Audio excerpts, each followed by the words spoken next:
హైడ్రా బాధితుల వీడియోలు పెడితే కేసులు పెడతాం, బాధితులు సీఎం మంత్రులను తిడుతున్నారు, ఒళ్ళు నాలుక దగ్గర పెట్టుకొని మాట్లాడండి అంటే ఏంది? జనాలకే వార్నింగ్ ఇస్తున్నావు నువ్వు? పిచ్చి ముదిరింది అయింది. ఎర్రగడ్డకి ఏమైనా పోతావా?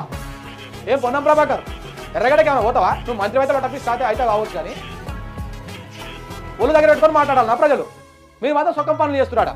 సొక్కపూస పనులు చేస్తున్నారు మీరు. ప్రజలే ఒళ్ళు దగ్గర పెట్టుకొని మాట్లాడాలంట, ప్రజలే నాలుక దగ్గర పెట్టుకొని మాట్లాడాలంట. తాట తీసారు బీజా, ఏమనుకుంటున్నావు నువ్వు? ఒకనొకరి ఓకు బయటికి మొత్తము గుర్తుపట్ట కూడా వేస్తారు జనం. నేను ప్రభుత్వం నచ్చకపోతే విమర్శించండి, కానీ బూతులు తిట్టొద్దు, ఆ వీడియోలు పెట్టొద్దు. మీరు మాత్రం తిట్టొచ్చు బూతులు.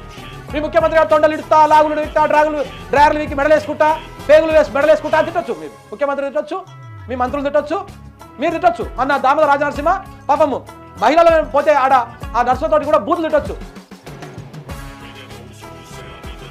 ఆయన తిట్టొచ్చు. కానీ జనం మాత్రం ఏమనకూడదు, కోపం వచ్చి కడుపు పడితే.